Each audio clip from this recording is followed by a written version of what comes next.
Selamat pagi, terima kasih atas kesempatan yang diberikan kepada saya.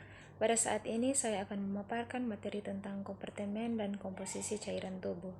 Namun sebelum itu, perkenalkan nama saya Destarina Lestari Bukide dengan NIM 2414201109.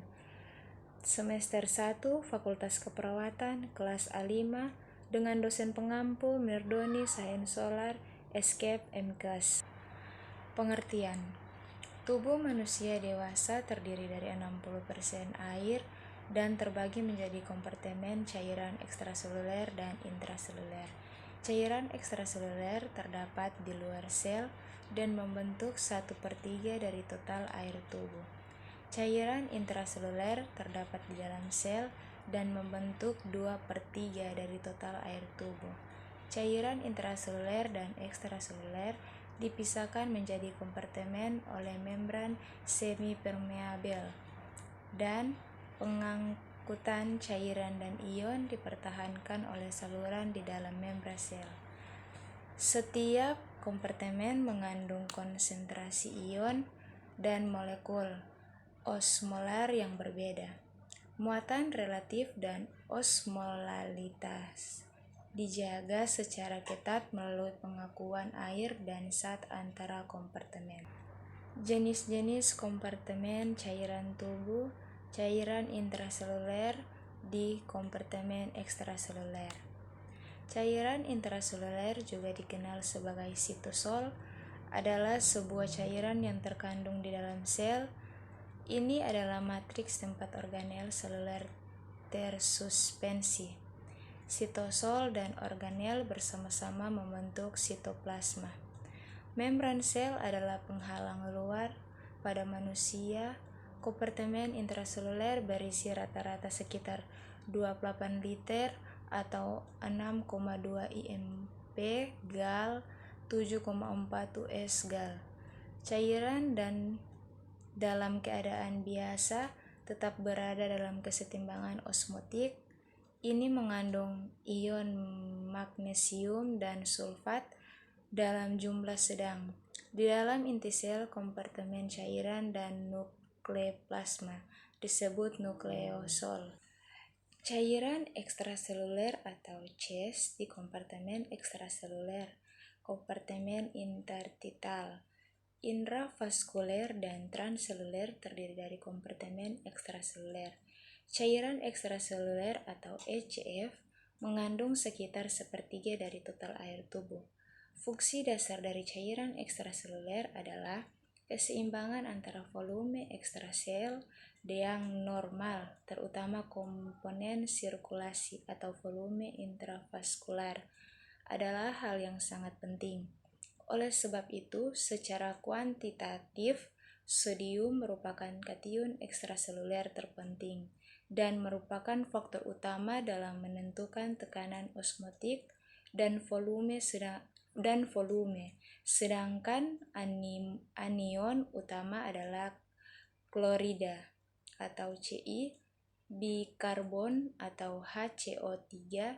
Perubahan dalam volume cairan ekstraseluler berhubungan dengan perubahan jumlah total sodium dalam tubuh. Hal ini bergantung dari sodium yang masuk. Cairan interstisial atau ISF, normalnya sebagian kecil cairan interstisial dalam bentuk cairan bebas. Sebagian besar air interstisial secara kimia berhubungan dengan proteoglykan ekstraseluler membentuk gel. Pada umumnya, tekanan cairan interstisial adalah negatif, kira-kira 5 mmHg. Cairan intravaskular di kompartemen intravaskular. Cairan intravaskular utama pada mamalia adalah darah campur kompleks dengan unsur suspensi atau sel darah, kloid, globulin, dan zat terlarut glukosa dan ion. Darah memiliki kompartemen intraseluler atau cairan di dalam sel darah, dan kompartemen ekstraseluler atau plasma darah. Volume rata-rata plasma pada pria rata-rata 70 kg sampai dengan 150 pon, kira-kira 3,5 liter. atau 0,77 IMP gal 0,92 gal AS. Kompartemen mediator. Kompartemen interstisial atau juga disebut ruang jaringan mengelilingi sel jaringan. Itu diisi dengan cairan interstisial termasuk getah bening. Cairan interstisial menyediakan lingkungan mikro langsung yang memungkinkan pergerakan ion, protein, dan nutrisi melintasi penghalang sel. Cairan ini tidak statis, tetapi terus-menerus disegarkan oleh kapiler darah dan dikumpulkan kembali oleh kapiler limfatik. Dalam tubuh manusia, rata-rata pria 70 kg atau 150 pon. Ruang interstisial memiliki sekitar 10-5 liter atau 2,3 IMP gal dan 2,8 gal AS cairan. Kompartemen transseluler. Kompartemen ekstraseluler ketiga, transseluler terdiri dari ruang-ruang di tubuh di mana cairan biasanya tidak terkumpul dalam jumlah yang lebih besar, atau di mana pengumpulan cairan yang signifikan secara fisiologis tidak berfungsi. Contoh ruang transseluler termasuk mata, sistem saraf pusat, rongga peritoneal dan pleura, dan kapsul sendi. Komposisi cairan tubuh. Cairan dalam tubuh meliputi lebih kurang 60% total berat badan laki-laki dewasa. Prosentasi cairan tubuh ini bervariasi antara individu sesuai dengan jenis kelamin dan umur individu tersebut. Pada wanita dewasa, cairan tubuh meliputi 50% dari total berat badan. Pada bayi dan anak-anak, prosentasi ini relatif lebih besar dibandingkan orang dewasa dan lansia. Manfaat. Kompartemen dan komposisi cairan tubuh merupakan hal yang sangat penting untuk menjaga kesehatan tubuh. Berikut adalah beberapa manfaat dari keduanya. Yang pertama, kompartemen. Kompartemen adalah proses pembuangan zat sisa metabolisme dari tubuh. Zat sisa ini dapat berupa racun, zat kimia berbahaya, dan produk sampingan dari proses metabolisme. Yang kedua, beberapa manfaat kompartemen meliputi: yang pertama, menjaga keseimbangan cairan tubuh. Kompartemen membantu mengatur jumlah cairan dalam tubuh sehingga mencegah dehidrasi atau kelebihan cairan. Yang kedua, mengatur tekanan darah. Kompartemen membantu mengeluarkan garam dan air berlebih dari tubuh yang dapat membantu menurunkan tekanan darah. Yang ketiga, membuang zat sisa metabolisme. Kompartemen mengeluarkan zat sisa metabolisme yang berbahaya bagi tubuh, seperti urea, kreatinin, dan asam urat. Yang keempat, mencegah penyakit. Kompartemen yang optimal dapat membantu mencegah penyakit ginjal, batu ginjal, dan infeksi saluran kemih. Komposisi cairan tubuh. Cairan tubuh terdiri dari air, berbagai zat terlarut seperti elektrolit, protein, dan glukosa. Komposisi cairan tubuh yang seimbang sangat penting untuk menjaga fungsi tubuh yang optimal. Beberapa manfaat komposisi cairan tubuh yang seimbang meliputi: yang pertama, mengatur temperatur tubuh. Air dalam cairan tubuh membantu mengatur suhu tubuh agar tetap stabil. Yang kedua, organ tubuh. Cairan tubuh berfungsi sebagai pelumas dan bantalan bagi organ tubuh, sehingga melindungi organ dari kerusakan.